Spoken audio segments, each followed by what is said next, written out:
we finally have information about rotation, and it's a really weird feeling for me because we're losing the card that I love the most, but also the one that I hate the most. Welcome to Dark Bear Dojo, and I am Nick. Today we're going to be talking about rotation. We're going to talk about what is rotation, when we're expecting it to happen, what sets are going to be gone, and some of the most influential cards from those sets that will no longer be valid for standard play. So before we get into it, if you haven't already, do me a favor, like, subscribe, comment, all that kind of stuff. There's YouTube, the single channel, other people should watch it.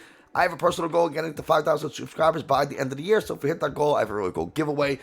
We have about a month left, so if you wanna help me out, that would be super nice. I apologize for my voice. I'm kind of recovering from a little bit of a cold, so if I talk too much, my voice starts to go, but I really want to get this out, and I want to talk about it, so we're going to go over to PokeBeach, and then all the websites that I use, the links will be in the video description, but we're going to go to PokeBeach, Pokeyear, and Trainer Hill, so feel free to check out those sites, but let's get straight to it. Here we are. PokeBeach article was posted on November 27th, and I want to say that we're going to take some information from this article, and we're going to speculate a little bit. So not everything we're going to talk about here is confirmed, but pretty likely based on what we see. So Temporal Forces releasing in March, another near simultaneous release with Japan. PokeBeach can exclusively reveal March's English Scarlet and Violet 5 set will be named Temporal Forces. The set logo has not been revealed yet. Temporal Forces will officially release on March 22nd, with pre-releases going up from March 9th to the 17th. In the past, we would normally get a new set in February, but the release of January special set Paldean's Fate means Temporal Force will be pushed to March. We saw this back in 2021 when we had Shining Fates released in February and Battle Styles released in March. So this is not new. We've seen this before very, very recently. And then they go on to say we should be back on schedule in May with why do I keep doing that? With Scarlet and Violet 6's release. Temporal Forces will be based on Japan's upcoming Wild Force and Cyber Judge, which will be dual sets releasing on January 26th. Based on the names, we speculated they will be featuring Walking Wake, which will be an ancient Pokemon, and Iron Leaves, which is a future Pokemon. I'm curious to know how they're going to do the typing. Is Iron Leaves going to be grass, or is it going to be psychic? Is Walking Wake going to be water or dragon? I don't know that we need another really good water type, so a dragon, an ancient dragon would be really cool because that would synergize super well with Professor Sada's Vitality, so that's kind of fun. The release will be accompanied by 2 starter deck and build sets. They are confirmed to feature new Miraidon and Miraidon, ancient and future, respectively. So, site goes on to say that our set also might be based on Japan's upcoming Crimson Haze set, which released on March 22nd, and feature Pokemon from the Teal Mask, pictured Blood Moon Ursaluna. It'd be things like Ogerpon, probably get an Ogerpon EX, things like that. I'm really curious to see how they handle Ogerpon, because if you don't play the video game, Ogerpon is a really interesting Pokemon. It wears different masks, so it always has a held item. Normally in the video game, you can give a Pokemon any held item you want. However, Ogerpon is going to have one of 4 items, and the item that it holds changes its typing. So it's always a grass type, but then it can hold an item that can turn it into grass water. It can be grass fire, grass rock, or pure grass, again, depending on the item that it holds. And then when you terrestrialize that Pokemon, depending on the mask that it has, it'll turn to a pure, if it holds the one that makes a grass water, which is called Wellspring, it'll become a pure water type, and it actually gets a defense boost. If you have the one that is a fire type, it's a grass fire. When you terrestrialize it, it becomes pure fire and gets an attack boost and all this kind of stuff. So like its ability changes in addition to its type depending on the mask that it wears, which is really cool. So I'm curious to see how they introduce something like that into the TCG. Anyway, both of our Temporal Forces and Crimson Fate sets will release on March 22nd. It's, what does it say? If our English set does feature Crimson Haze, this would be yet another English set releasing in the same week as a Japanese set it's based on. The same situation occurred with Obsidian Flames and Paradox Rift, our last 2 sets. So, seems like they might be trying to get us on track, which is really cool.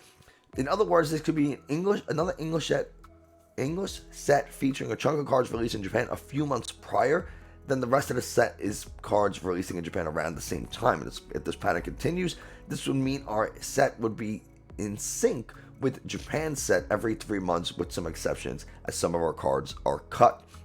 Because of Paradox Rift's pre-releases, some of the secret rares were revealed before Japan opened them in their Ancient Raw and Future Flash boxes the following week. This could also be the case for Temporal Forces. We may see the secret rares from the set on March 9th during pre-releases. Then Japan will begin to open their Crimson Haze boosters in the next 2 weeks. If these near simultaneous releases continue, the entire world will get to play with a chunk of brand new cards around the same time, which is fantastic. That's the conclusion of this article. Really, really interesting.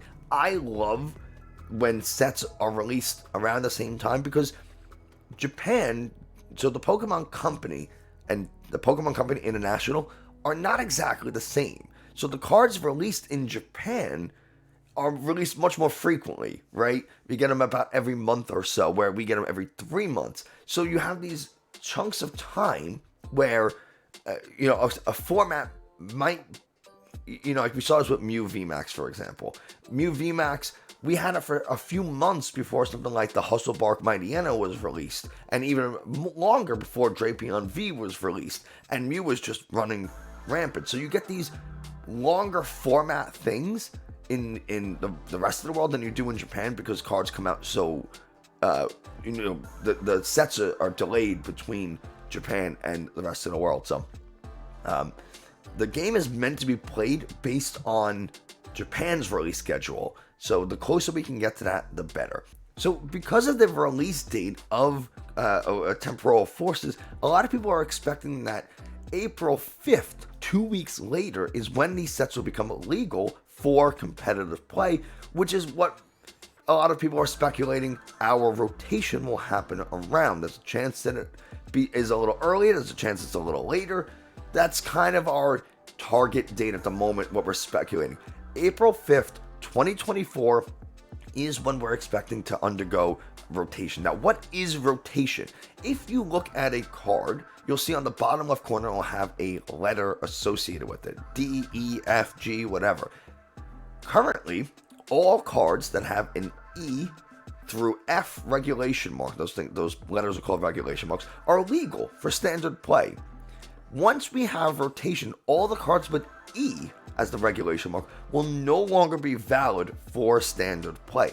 And there's a lot of really important cards, and we're going to talk about them. But what sets have regulation E marks? Well, basically all the sets released in 2021. This is everything from Shining Fates all the way to Fusion Strike. So if you bought it, or if it came out in 2021, there's a good chance that you're not going to be able to use it moving forward. This does not include reprints. A card like Judge, we'll talk about Judge now. Judge is a card that was released in Fusion Strike, so had a regulation E mark. It is not going to be rotated. You will still be able to use Judge regardless of the art, regardless of what the regulation mark on your card says, because Judge was reprinted later in Scarlet and Violet with a new updated regulation mark. So you can still use all those 4 judges that you have. You can still use your regular judges from Fusion Strike. Doesn't matter. It's the most updated or the most current regulation mark is the one that matters. So you can use old arts. Don't worry about it. PokeGear, great website. This is what I feel the top 50 cards we are losing to rotation. And all of these cards are either were or are prominent, popular cards that were or are played in meta-relevant competitive decks. And the first one, get out of here. The first one is Empoleon V, Emperor's Eyes. As long as this Pokemon is in the active spot, your opponent's basic Pokemon have no abilities except for Pokemon with the rule box. This was really big when Lost Zone decks were first starting to come up. It was a great way to counter Lost Zone decks, to stop Comfeys, to stop Cramorants, and it was just a good card. You saw it a little bit here and there otherwise, but it was really for Lost Zone counters early on. Next, we have Single Strike Urshifu V and V Max, my personal favorite cards of all time. It's my favorite Pokemon of all time, and this specifically, this art is my absolute favorite card of all time. So Very sad to see it go. And then we have Single Strike Urshifu V Max. This card, when it first came out back in Battle Styles, was not very good. It took the addition of Umbreon V Max, which is not in this list, to make this a meta-relevant deck and actually let you beat things like Mew, and it let you, which actually Mew didn't come out at the time of Fusion Strike, at the time of Evolving Skies. When Umbreon came out the next set, but it let you beat things like Shadow Rider, gave you a chance into Mew when it came out. So we wouldn't see this deck again until Lugia, until especially post-rotation, when Single Strike Lugia was one of the best decks in the format for quite a while. We have Rapid Strike Urshifu V and V Max. This is something that's been dominant and popular since its release. I mean, everything from the original Rapid Strike box builds to Rapid Strike Urshifu Inteleon builds with the shitty dealings, and now the current Rapid Strike Urshifu VMAX with the Rapid Strike Inteleon VMAX, something we still see. We see Rapid Strike Urshifu paired with Iron Valiant, as I mentioned before. It's something that's all over the place. It does really good damage. It's really cool, especially now with all these decks that want to evolve. It's won a bunch of tournaments. It has, the accolades behind it. It's very, very popular, influential card. Tyranitar V, something again that's really popular, mostly because of Lugia. Even back when we had the Houndoom version of Single Strike decks, no one ever played Tyranitar because it's too difficult to power up, and it just didn't do enough. It was too hard to utilize. But when we got Archeops, then we were able to start powering this thing up in a single turn, and now the HP started to come down a little bit. Right now we're hitting for the 280s, 290, 300, and those are the numbers that Tyranitar can do pretty easily because of Single Strike Crush. Does 240, just like naturally, then throw a couple of Single Strike energies on there, and you're able to do exactly what you need. Stoutland V, when Lugia first came out, this was everywhere. Double Dip Fangs was an incredibly strong card. If your opponent's basic Pokemon was knocked out by this attack, you take an extra prize. This was how Lugia decks beat Lost Zone decks and other random single prize decks. Couple of Double Dip Fangs, you get some powerful colorless energies on there when those were around. Now your 40 damage is actually 80, 80, 100 damage. So you're taking out some really important single prize Pokemon and getting 2 prizes for it. It's incredible. Cheryl is something that we don't see as much. It was really popular back in like the Inteleon, like the shady dealings Inteleon of Rapid Strike Urshifu. We don't see it as much right now, but it's a very good supporter. Energy Recycler is also great to let you shuffle 5 energies from your discard back into your deck. It's really used with another card we're going to talk about in this list, the Kyogre and Lost Zone decks, so going to be losing that.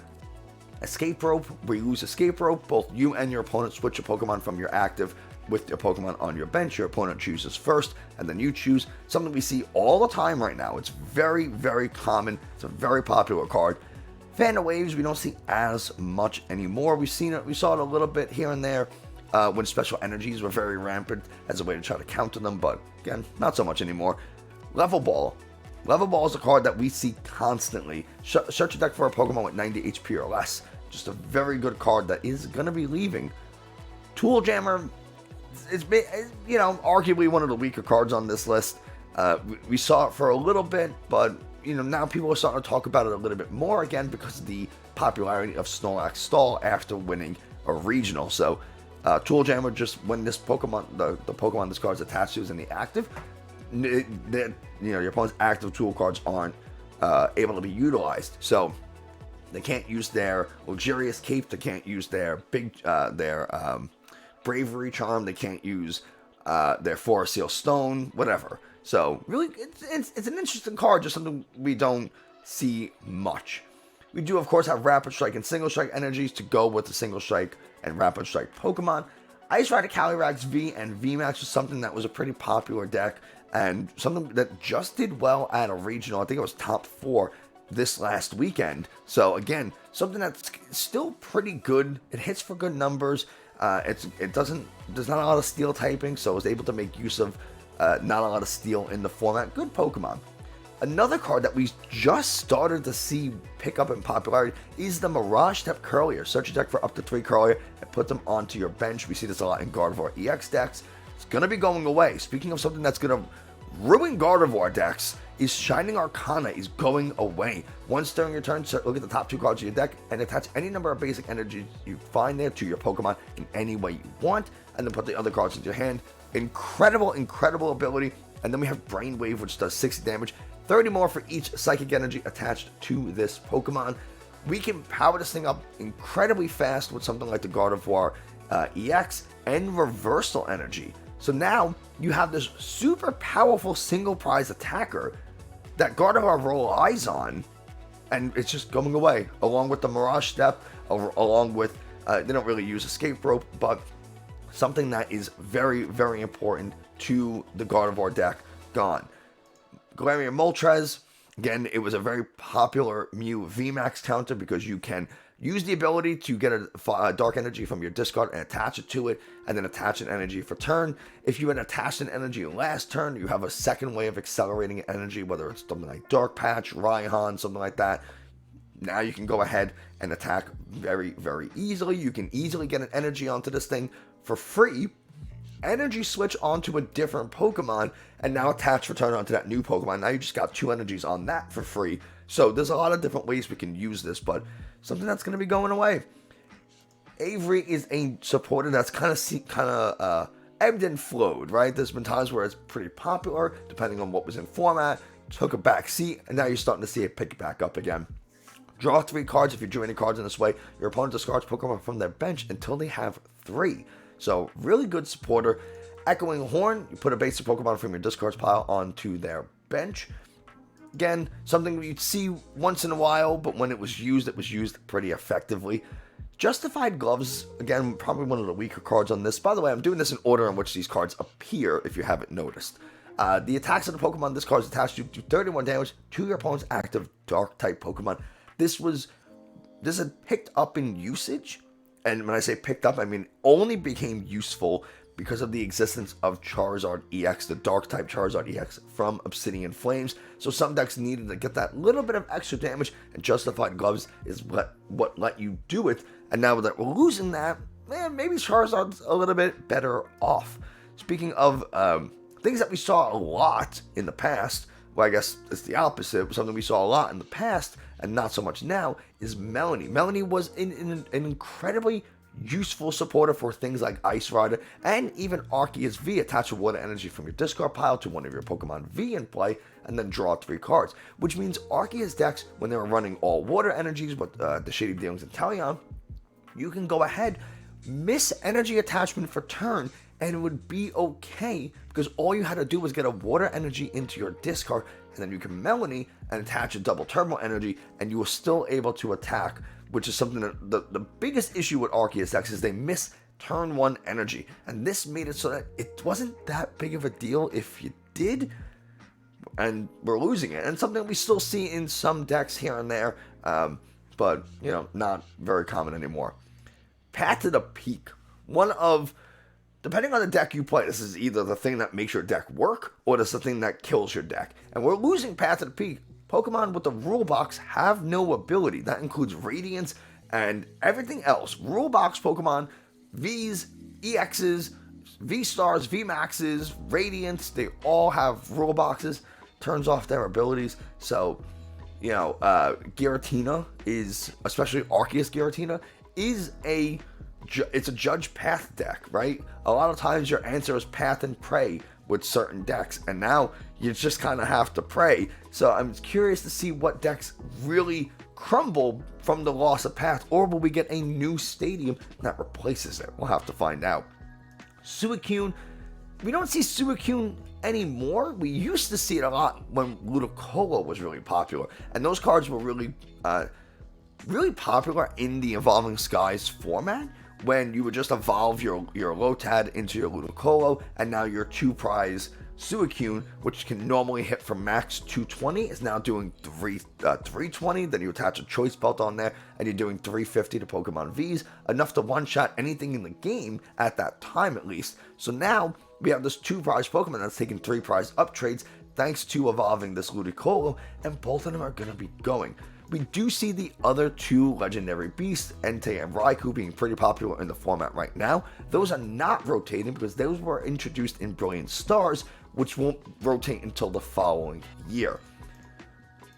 Another really important set of cards that are leaving for a top deck right now is the Mareep and Flaffy. You're losing Dynamotor, which makes it really hard to power up Pokemon like the Miraidon EX, and it makes it really hard to power up Iron Hands EX. You use the Flaffy to get a lightning energy from your discard onto one of your benched Pokemon. This also makes it so you can get extra energy into play, so you can nuke things with Raichu V. You are getting 2 energies in play per turn, not including the energies you would get from something like Electric Generator. And if you had more than one Flaffy, you can get more than 1 energy from you can get 1 energy from each Flaffy. So you can get 2-3 energies into play, plus potentially 2 more for each Electric Generator you played.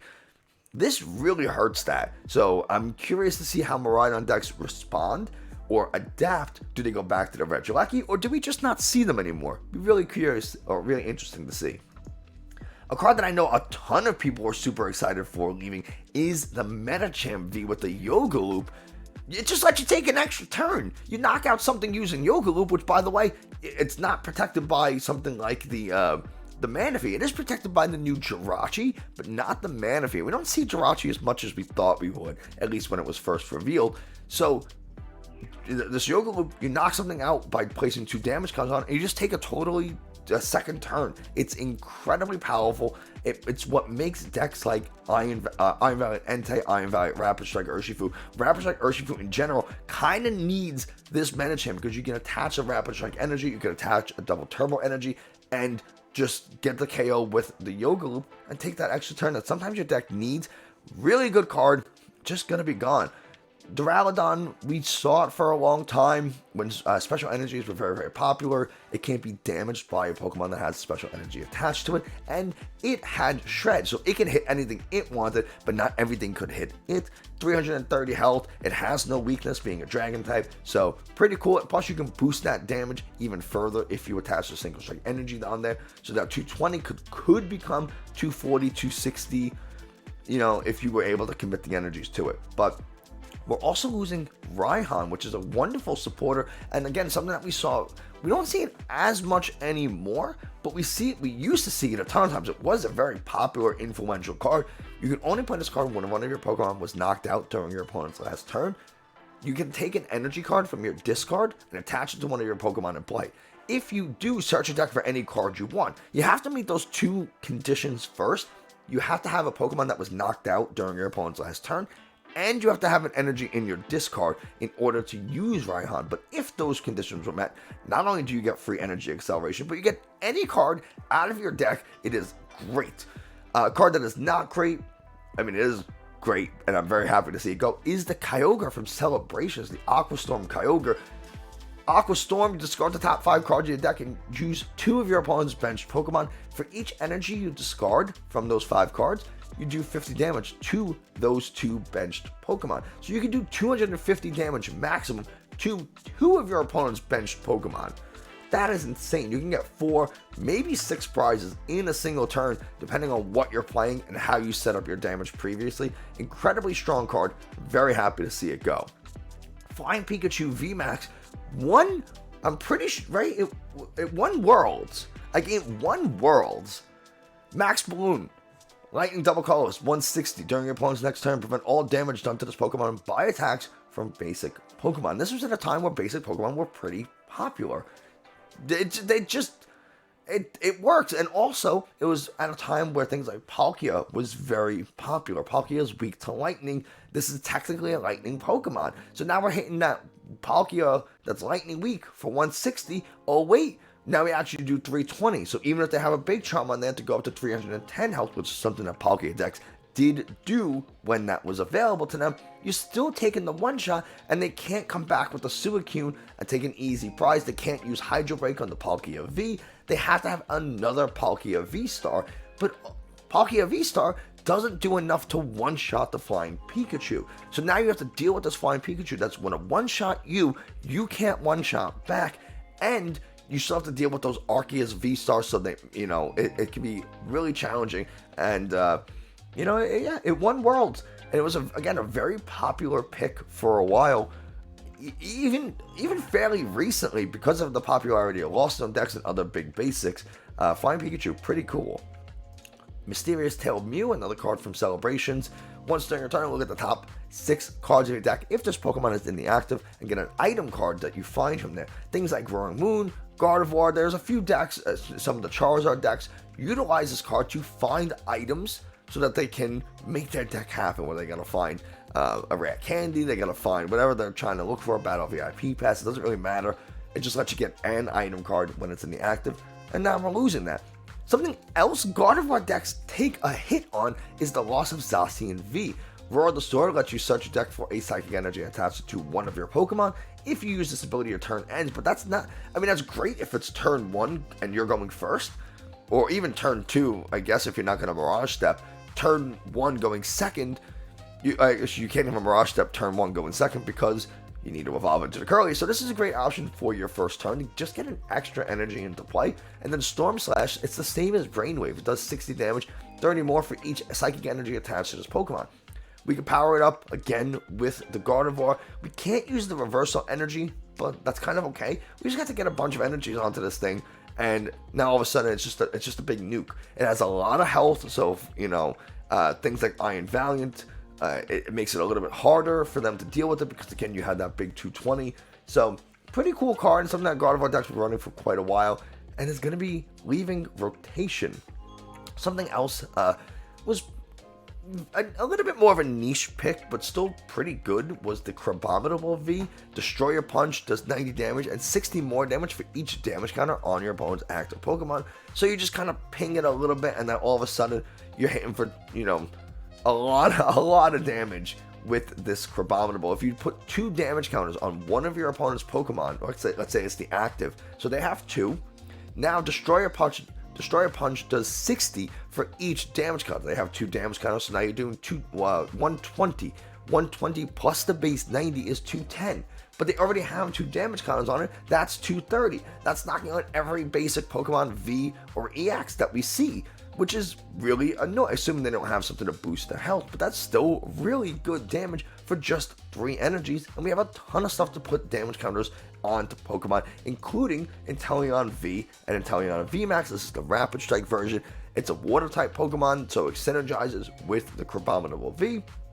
Double Gunner, discard a 1 energy from your hand to use this ability, and put 2 damage counters on, choose 2 of your opponent's benched Pokemon and put 2 damage counters on each of them.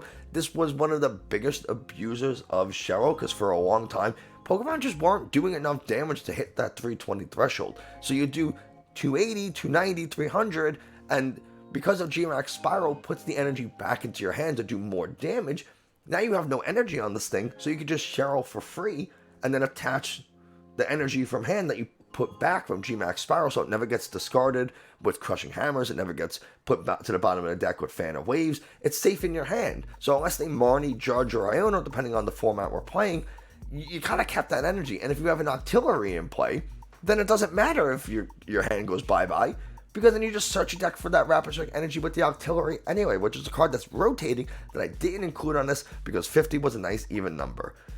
Moving on, we have all the cards from Mew. This should not be over there. That should be over there. Everything that makes Mew, Mew. And by everything that makes Mew, Mew, I mean all the cards in Mew VMAX. So the entire Mew VMAX deck is going, and I could not be more excited for it. So happy.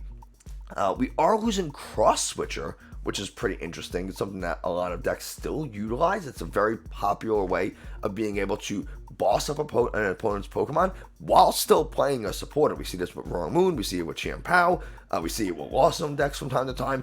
Very popular card, very, very good. We're also losing Cramomatic, which is something that really only Mew plays, but still a pretty interesting trainer card. And then we are losing Battle VIP Pass, which is one of the most popular cards that we see being played and is played in a lot of decks. It's a really, really popular card. You only play it if it's the very first turn of the game, or your first turn of the game, but you just get to search your deck for 2 basic Pokemon and put them onto your bench. No restrictions on being a rule box or whatever. You just search your deck for 2 basic Pokemon and put them straight onto the bench. It is absolutely crucial for some of these decks to be able to find that Battle VIP pass.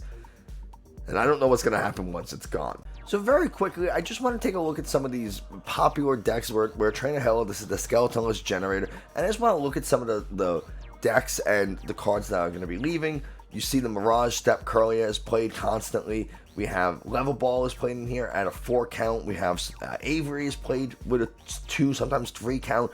Mysterious Tail Mew, Zacian, Battle VIP Pass. These are all cards that are going to be leaving Gardevoir. A lot of cards to be going. Miraidon's another one. It's going to be losing Flaffy. It's going to be losing the Path to the Peak. It's going to be losing Escape Rope. We don't really have much else in there. Judge we can still play. Raihan's occasional. It's not that common. So it doesn't lose a lot of cards individually, but the cards it does lose are pretty important for making this deck function. Roaring Moon, it plays the Battle VIP Pass, the Moltres, the Cross Switchers, Escape Ropes. It plays a lot of those, and it really does need all of the cards in this deck.